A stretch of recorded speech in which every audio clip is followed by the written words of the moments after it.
Hello guys, welcome to our YouTube channel. आज आम economics honours रो paper the macro economics part 1 रो किछि प्रोबाल क्वेश्चन मु आगु पोस्ट करथिली चैनल रे पकैथिली। एबे से क्वेश्चन रो आमे पार्ट 2 बा 2 मार्किया 2 मार्क्स आउ रहिला जो 5 मार्क्स 75 वार्ड रे 5 मार्क्स 75 वार्ड रे बा 2 मार्क्स 50 वार्ड रे जो रहिला क्वेश्चन आमे डिस्कशन करवा तार आंसर डिस्कशन करवा। बाकी लंग टाइम तुम मैंने सब कर पकई देती आगु देती क्वेश्चन देती से क्वेश्चन टाक जस्ट खाली टी रिफिल कर रिभाइज कर तो पार्ट एटा पार्ट 1 हो जाए। पार्ट 1 रे तुम एमसीक्यू पड़ो पे पार्ट 1 रे एमसीक्यू एटा पार्ट 2 एटा पार्ट 2 टिके गार पके असुविधा अछि। एटा पार्ट 2 एटा part 2 very short answer typing questions. Then एथरे क्वेश्चन अछि व्हाट इज कंजप्शन फंक्शन हला, define the psychological law of consumption, define the absolute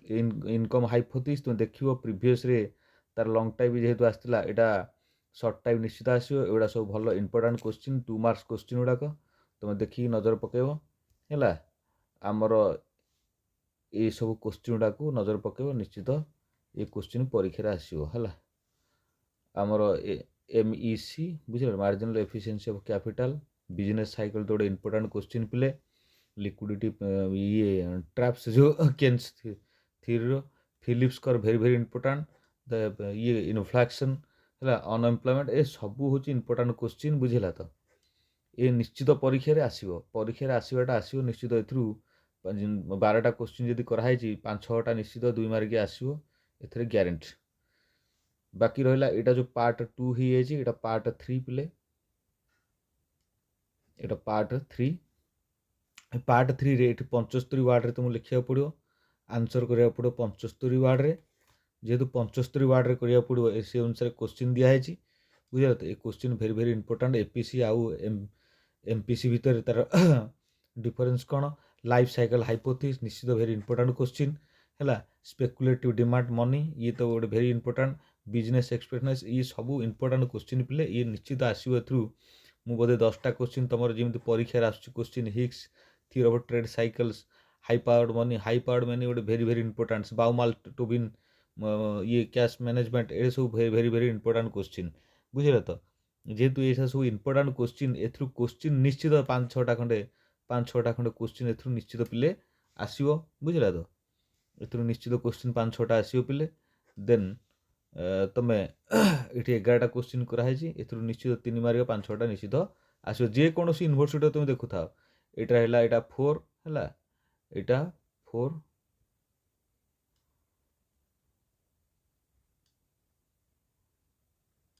यहाँ 4 हाँ 4 लंग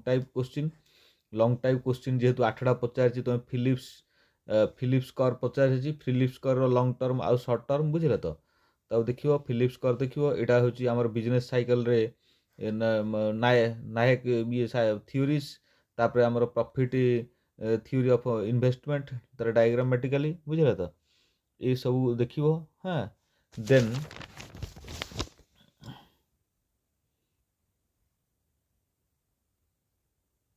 एटा प्रॉफिट 3 नंबरटा प्रॉफिट नहीं पिले प्रॉफिट एटा टिके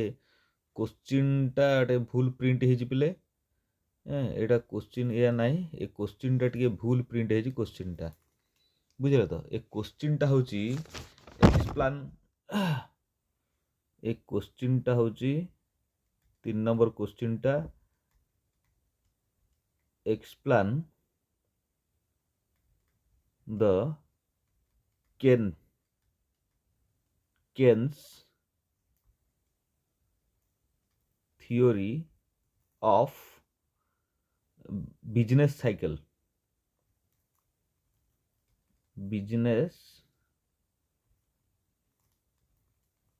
ସାଇକେଲ ହେଲା ବିଜନେସ୍ ସାଇକେଲ୍ସ ଏଇ କୋଶ୍ଚିନ୍ଟା ଭେରି ଭେରି ଇମ୍ପୋର୍ଟାଣ୍ଟ କୋଶ୍ଚିନ୍ଟା କେନ୍ସ ଥିଓରିର ଏଇଟା ଟିକେ ଭୁଲ ପ୍ରିଣ୍ଟ ହେଇଯାଇଛି 3 ନମ୍ବରଟା ହେଲା 4 ନମ୍ବରଟା ବି ଭେରି ଇମ୍ପୋର୍ଟାଣ୍ଟ କୋଶ୍ଚିନ୍ ପିଲେ ଦେଖିବ 4 ନମ୍ବରଟା ଦେଖ ଆମର LSIMର 4 ନମ୍ବର କୋଶ୍ଚିନ୍ଟା ଭେରି ଇମ୍ପୋର୍ଟାଣ୍ଟ କୋଶ୍ଚିନ୍ ଏଠି ତାର ମନିଟାରୀ ଆଉ ଫିସ୍କାଲ ପଲିସି ଆଉ ଦୁଇଟା ଭିତରୁ ଯେଉଁଟା ହେଲେ ଗୋଟେ ଦ ସିଫ୍ଟ ଦ ଏଗ୍ରିଗେଟ୍ ଡିମାଣ୍ଡ କ'ଣ ତାର ଏକ୍ସପ୍ଲେନ୍ କରିବ ଭଲ କୋଶ୍ଚିନ୍ଟା ହେଲା ରିଲେଟିଭ୍ ଆମର ଇନକମ୍ ହାଇପୋଥିସ୍ ଇଏ ଗୋଟେ very very important question permanent ଆମର ଇନକମ୍ ହାଇପୋଥିସ୍ ଯେଉଁ ମିଲ୍ଟନ୍ ଫ୍ରାଇଡମ୍ୟାନର ଇଏ ଗୋଟେ ବଢ଼ିଆ କୋଶ୍ଚିନ୍ଟେ ହେଲା ଏକ୍ସପ୍ଲେନ୍ ଦ କେନ୍ସ ଦ ଆପ୍ରୋଚ୍ ଡିମାଣ୍ଡ ଦ ମନି ବୁଝିଲେ ତ ସେଇ କୋଶ୍ଚିନ୍ର ରୋଲ୍ ଅଫ୍ ମଡ଼େଲ୍ ଅଲଗା ଖାଲି କେନ୍ସ ପଚାରିଦେଲେ ଯେ ତୁମେ କେନ୍ସର ଯେକୌଣସି ଲେଖିଦେଲେ ହେବନି ସେଇଟା ବିଜନେସ୍ ସାଇକେଲର କେନ୍ସ ହେଲା ଇଏ ହେଉଛି ଇଏ ହେଲା ମନି ଯେଉଁ ତାର ଡିମାଣ୍ଡ ଇଏ କେନ୍ସିଆନ୍ ଆପ୍ରୋଚ୍ ଏଇଟା ୟାର ଏଇଟା ହେଲା ତାପରେ 8 ନମ୍ବର କୋଶ୍ଚିନ୍ଟା very very important question 8 number କୋଶ୍ଚିନ୍ଟା ତୁମେ 8 ନମ୍ବର କୋଶ୍ଚିନ୍ଟା ଗୋଟେ ଦେଖିବ ଏଇ କେନ୍ସର ଏଇ ଯେଉଁ ଏଡି ଆଉ ଆମର କ'ଣ ଏଗ୍ରିଗେଟ୍ ଡିମାଣ୍ଡ ଆଉ ଏଗ୍ରିଗେଟ୍ ସପ୍ଲାଏ ବୁଝିଲେ ତ କେନ୍ସର ହେଉଛି ଏଗ୍ରିଗେଟ୍ ଡିମାଣ୍ଡ ଆଉ କ୍ଲାସିକାଲ ହେଉଛି ଏଗ୍ରିଗେଟ୍ ସପ୍ଲାଏ ଇଏ ଗୋଟେ ଭେରି ଭେରି ଇମ୍ପୋର୍ଟାଣ୍ଟ ତୁମେ ଯଦି ଏଇ 8ଟା କୋଶ୍ଚିନ୍ରୁ ଛାଡ଼ିଦିଅ ପିଲେ ଖାଲି ଏଠି ଇଏ ଗୋଟେ 8 ନମ୍ବର କୋଶ୍ଚିନ୍ ଆଉ ଆମର ଇଏ 5 6 ପ୍ଲସ୍ 4 ଆଉ ଦେନ୍ ଫିଲିପ୍ସ କର୍ଭ ଏଇ ଯଦି ତୁମେ 4-5ଟି ଖଣ୍ଡେ ଘୋଷିଦେବ ତାହେଲେ ତୁମେ ନିଶ୍ଚିତ ପରୀକ୍ଷାରେ 50ରୁ ଉର୍ଦ୍ଧ୍ୱ ମାର୍କ ରଖିବ ହେଲା ଆଉ ଦେନ୍ ଯଦି ସବୁ ତ ପଢ଼ିଦେଲ ଭଲ କଥା ତା ଭିତରେ ମୁଁ ତୁମର ସର୍ଟ ଟାଇପ୍ ଯେଉଁ ଦେଇଛି 12ଟା କୋଶ୍ଚିନ୍ ତା 12ଟା କୋଶ୍ଚିନ୍ର ତଳେ ଆନ୍ସର ରହିଯାଇଛି ଦ କଞ୍ଜମ୍ପସନ୍ ଫଙ୍କସନ୍ ସେ ଟୋଟାଲ୍ କୋଶ୍ଚିନ୍ଟା ଲେଖା ହେଇନି କିନ୍ତୁ ସେ କୋଶ୍ଚିନ୍ର ଜଷ୍ଟ ଖାଲି ତାର ଥିମ୍ଟା ଦେଖାଯାଇଛି ଇଏ ଆମେ ଧର ସାଇକୋଲୋଜିକାଲ ଲ ଅଫ୍ କଞ୍ଜମ୍ପସନ୍ ସେଠି ଆମେ ଲେଖିଛେ କ'ଣ କୋଶ୍ଚିନ୍ଟା ଗୋଟେ ଇଏ ପୂରଣ କରିବା ପାଇଁ ଡିଫାଇଣ୍ଡ କର ଇଏ ତାର ଡିଫାଇଣ୍ଡ ଗୁଡ଼ା ଲେଖା ହେଇଛି ତୁମେ ଆରାମସେ ଏଟାକୁ ପଢ଼ିକି କରିବ ଆବସୋଲ୍ୟୁଟ୍ ଇନକମ୍ ହାଇପୋଥିସିସ୍ ବୁଝିଲେ ହ୍ୱାଟ୍ ଇଜ୍ ଆବସୋଲ୍ୟୁଟ୍ ଇନକମ୍ ହାଇପୋଥିସିସ୍ ପଚରା ହେଇଥିଲା ହେଲା ରେଚେଟ୍ ଇଫେକ୍ଟ ଏସବୁ କୋଶ୍ଚିନ୍ କାହିଁକି ନା କୋଶ୍ଚିନ୍ ଡିସ୍କସନ୍ କରିବାକୁ ଆମକୁ ଟାଇମ୍ ନାହିଁ ପରୀକ୍ଷା ଆସି ପାଖେଇଲାଣି ହେଲା ପରୀକ୍ଷା 6 ତାରିଖରେ ଆମକୁ ମ୍ୟାଥମେଟିକ୍ସଟାକୁ ଟିକେ ଯାହା ଯେମିତି ସାରିବାକୁ ପଡ଼ିବ ହେଲା ମାଇକ୍ରୋ ଇକୋନୋମିକ୍ସଟା ତୁମକୁ କିଛି ପ୍ରୋବାଇଲ୍ କୋଶ୍ଚିନ୍ ଡିସ୍କସନ୍ କରିଦେବା ଯଦି ସମୟ ହେବ ୟାର ଲଙ୍ଗ୍ ଟାଇପ୍ ଗୁଡ଼ା ତୁମକୁ ବି ପକେଇଦେବି ଆଉ ଲଙ୍ଗ୍ ଟାଇପ୍ ଗୁଡ଼ା ଖାଲି ଉପରେ ଟିକେ ଡିସ୍କସନ୍ କରିହେବ ନହେଲେ ଟୋଟାଲ୍ କରିହେବନି କରିବାକୁ ଆମକୁ ଟାଇମ୍ ହିଁ ନାହିଁ କାରଣ ଅଲଗା ପିଲାଙ୍କର ପୁଣି ଦେଖିବାକୁ ପଡ଼ିବ ବୁଝିଲେ ତ ତୁମର ତ 12 ତାରିଖରୁ ଏମାନଙ୍କର ପରୀକ୍ଷା କାହାର ନା ବ୍ରହ୍ମପୁର ୟୁନିଭର୍ସିଟି ଏଇ 6 ତାରିଖରୁ ଆଉ ବୋଧେ ବାଣୀ ବିହାର ସେଇ 6-7 ଭିତରେ ଥିବ ବାଣୀ ବିହାର ଥିବ ବା ତା ଭିତରେ ଆର୍ଡି କଲେଜ ତା ଭିତରେ ଆମର ରେଭେନ୍ସା ୟୁନିଭର୍ସିଟି ଆର୍ଡି ୟୁନିଭର୍ସିଟି ଏସବୁ ମାନଙ୍କର ଥିବ ପରୀକ୍ଷା କେବଳ ଖାଲି ବ୍ରହ୍ମପୁର ଆଉ ଖଲିକଟ ୟୁନିଭର୍ସିଟିର ଏକକୀୟ ୟୁନିଭର୍ସିଟିର ପରୀକ୍ଷା ବର୍ତ୍ତମାନ ଚାଲିଛି ତାଙ୍କ ପରୀକ୍ଷା ଏଇ ମାସରେ ବୋଧେ ଆଇ ଥିଙ୍କ ଶେଷ ହେଇଯିବ ଏଇ ମାନେ 24-25 ଭିତରେ ଶେଷ ହେବ ନହେଲେ 27-28 ଭିତରେ ଶେଷ ହେଇଯିବ ବୁଝିଲେ ତ ତାଙ୍କର ଖାଲି ପରୀକ୍ଷା ଚାଲିଛି ଦେଖ ଯଦି ମାଇକ୍ରୋ ତୁମ ସରିଯିବଣି ତ ମୋତେ ଲାଗୁଛି ଏଠି ଫିଲିପ୍ସ କର୍ଭ ଯଦି ମାଇକ୍ରୋ ଥିବ ମାକ୍ରୋ ଥିବ ଇକୋନୋମିକ୍ସ ତାହେଲେ ତୁମେ ଦେଖିବ ତୁମକୁ ସହାୟତା ହେବ ନଚେତ ତୁମମାନେ ଆମେ ଇଏ ଯେଉଁ ବାକି ୟୁନିଭର୍ସିଟିର ପିଲାମାନେ ରହିଲେ ଏଇଟା ତୁମେ ଦେଖିବ ନିଶ୍ଚିତ ପରୀକ୍ଷା ଭଲ ହେବ ହେଲା ଆଉ ତୁମେ ଟିକେ ଲାଇକ୍ କର ସବସ୍କ୍ରାଇବ୍ କର ବୁଝିଲ ତ ଚ୍ୟାନେଲକୁ ଟିକେ ଆଗକୁ ନିଅ ସେୟାର ବି କର ହେଲା ଏ ହେଲା କଥା ତୁମେ ଦେଖ ଏଇ କୋଶ୍ଚିନ୍ର ଆନ୍ସର୍ ଗୁଡ଼ା ତୁମକୁ ଏଇ PDFରେ ଏଇରେ ଦେଇଦେଇଛି ମୁଁ ଚ୍ୟାନେଲରେ ପକାଇ ଦେଇଛି ଆନ୍ସର୍ ଗୁଡ଼ାକ କେବଳ ଲଙ୍ଗ୍ ଟାଇପ୍ଟା ପଡ଼ିନି 8 ମାର୍କିଆଟା ଆମକୁ 5 ମାର୍କ ଆଉ 2 ମାର୍କିଆ କୋଶ୍ଚିନ୍ର ଆନ୍ସର୍ଟା ସବୁ ପଡ଼ିଯାଇଛି ବୋଲେ ହେଲା କିଛି ଅସୁବିଧା ନାହିଁ ତୁମେ ଆରାମସେ ଏଗୁଡ଼ାକ ଦେଖିକି ଲେଖିପାରିବ ବୁଝିଲେ ତ ତୁମେ ଯଦି ପଢ଼ିଦେବ ତୁମର ତାହେଲେ 2 ମାର୍କରୁ ନିଶ୍ଚିତ 5ଟା କି 6ଟା କୋଶ୍ଚିନ୍ ଆନ୍ସର୍ ଆସିବ ଆଉ 5 ମାର୍କର ନିଶ୍ଚିତ 4-5ଟା ଖଣ୍ଡେ ଆସିବ ଆଉ ଲଙ୍ଗ୍ ଟାଇପ୍ ତୁମେ ଯଦି 4ଟା ପଢ଼ିଦେବ ତୁମର କିଛି ଅସୁବିଧା ନାହିଁ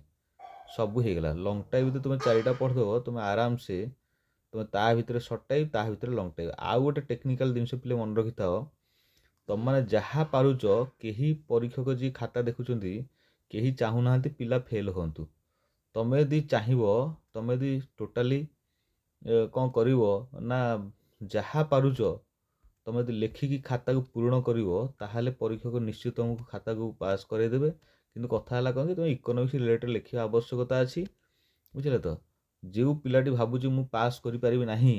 ସେ ଛୁଆଟି ଆରାମସେ 3-4ଟି କୋଶ୍ଚିନ୍ ଘୋଷି ପକାଇବ ଯଦି ତୁମେ ଭାବୁଛ ମୋର ମନେ ରହୁନି ତୁମେ ଗୋଟେ କାମ କର ଗୋଟିଏ କୋଶ୍ଚିନ୍କୁ 10 ଥର ଲେଖିଦିଅ ପରୀକ୍ଷା ତଥାପି ଟାଇମ୍ ଅଛି ଆଉ 10-12 दिन ଅଛି। ଗୋଟିଏ क्वेश्चन की 10 थर तुम प्रैक्टिस करदेव रैंडमली 4-4टा क्वेश्चन जे तुम देख नजर को नब आराम से तुम पास कर एक मार्किया तुम देख एक मार्किया तुम तो मल्टीपल चॉइस अच्छी जो पिला भावुची जे मु एक मार्किया मोर भूल हो तुम तो रैंडमली एक मार्किया को कौन कर ना ए बी सी डी करी तुम रैंडमली जहाँ गोटे तुमको जेतुटा आसूची तुम सेतुटी कर नचेत जहाँ गोटे मारद ए मारद कि बी मारद कि सी मारद कि डी मारद देख से 10टा भितर निश्चित 3-4टा खंडे ठीक हम मो कहता एकदम भूल हवा अपेक्षा किसी तो ठीक हो है ता बाद आम जो लंग टाइम प्रिपेयर हवा निश्चित आम 4टा खंडे जो लंग टाइम आम प्रिपेयर हो आराम से आम 50-60 मार्क रही ना तुमको इंटरनाल सार मार्क देवे आसेसमेंट रे मार्क देवे विभिन्न प्रकार कथा अच्छी सेपटे 40 मार्क रु तुमको मार्क जहाँ मिल कॉलेज जेहेतु जो सार थे डिपार्टमेंट सार तुमको 40 रु निश्चित 30-35 खंडे देवे बाकी एपाटू तुम खाली रखीदेल एपाटू भी तुम 100 रु 50 खंडे रखीदेल ताहले से मिसिला बेलू तुम से सबू एपट सेपट करके तुम हिसाब कला बेलू आराम से तुम 60% रही बोली मोर आशा हो रही तुम लाइक कर शेयर कर आउ सब्सक्राइब टी मार मु नेक्स्ट माइक्रो इकोनोमिक्स टी पकईदेवी जदि पिलांकर डिमांड रहिबो ताहले मते मेसेज करिवो देखिबा लॉन्ग टाइम किछि जो 8टी लॉन्ग टाइम देछि जो छुआ कहिबे जे नाइ सर जदि मेजॉरिटी छुआ कहिबे ना को लॉन्ग टाइम तांको निहाती दरकार ताहले सेही लॉन्ग टाइम टाको मु कोन करिवि ना ताकू लेखिकी ताकू डिटिव करी आ डायग्राम सहित टोटाली हबो बुझेई देवी कहली थैंक यू धन्यवाद।